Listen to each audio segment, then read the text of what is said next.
विधानसभा सत्र के पहले दिन सपा के हंगामे पर उप मुख्यमंत्री ब्रजेश पाठक ने कड़ी प्रतिक्रिया दी। उन्होंने कहा कि सपा के पास कोई ठोस मुद्दा नहीं है और वह सत्र बाधित कर लोकतांत्रिक प्रक्रिया को कमजोर कर रही है। उन्होंने सपा पर निशाना साधते हुए कहा कि 2027 तक सपा का राजनीतिक अस्तित्व खत्म हो जाएगा और यही डर उनके हंगामे की वजह है। पाठक ने जनता को भरोसा दिलाया कि सरकार विकास और जनकल्याण के प्रति पूरी तरह प्रतिबद्ध है। आज शीतकालीन सत्र का पहला दिन है।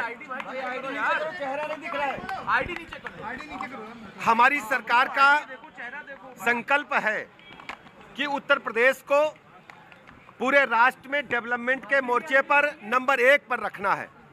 अनुपूरक बजट के माध्यम से सभी विभागों को जो उनकी आवश्यकताएं हैं उनको हम पूरा करने हैं। तो आज सत्र के प्रारंभ होने के बाद कल अनुपूरक बजट हम लाएंगे। इसके बाद जो महत्वपूर्ण विधेयक हैं उनको भी पास इस सत्र में कराया जाना है।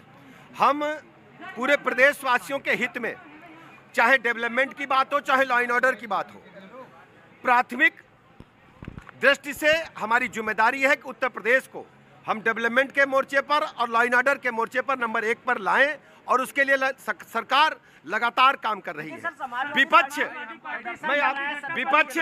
विपक्ष लगातार प्रदेश के लॉ एंड ऑर्डर को डिस्टर्ब करने का प्रयास करता रहा है। दंगा फसाद, लोगों को भड़काना, अराजकता फैलाना विपक्ष का, खासकर समाजवादी पार्टी का यह प्रयास रहा है। लेकिन मैं जिम्मेदारी के साथ कहता हूं कि किसी भी स्थिति में हम लॉ एंड ऑर्डर को मेंटेन करेंगे। कानून से खिलवाड़ करने की इजाजत किसी को नहीं है। और विपक्ष से मैं कहना चाहता हूं कि प्रदेश के चतुर्मुखी विकास के लिए रचनात्मक रूप से जो मुद्दे हैं उन पर हमारी जनता के साथ खड़े हों। और इस प्रकार के कृत्य को जनता अच्छी तरह देखती है कि जब भी सत्र चलता है केवल अखबार की सुर्खियां बनने के लिए ये होल्ला मचा करके सदन को डिस्टर्ब करते हैं।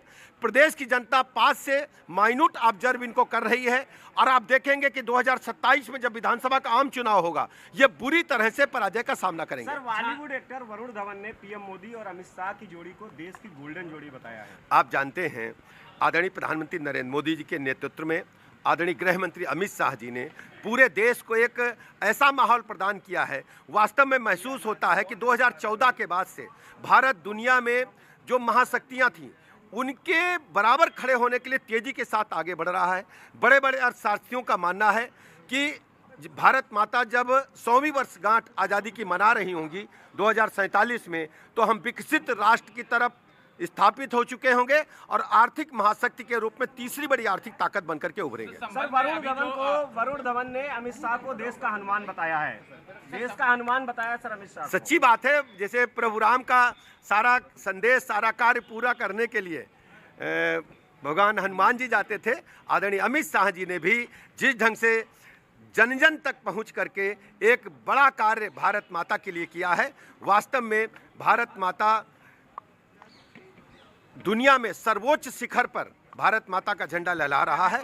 वो सब माननीय प्रधानमंत्री नरेंद्र मोदी जी की अगुवाई में, माननीय अमित शाह जी की कर्मठता की वजह से संभव हुआ है। संबल में जो अभी खुदाई के दौरान वो वहाँ पे जो मंदिर मिला है, आरोप है कि समाजवादी पार्टी सांसद और वहाँ के लोगों ने उसको बंद करा दिया था। चालीस देखिए, जो भी होगा स्थानीय प्रशासन जांच कर रहा है।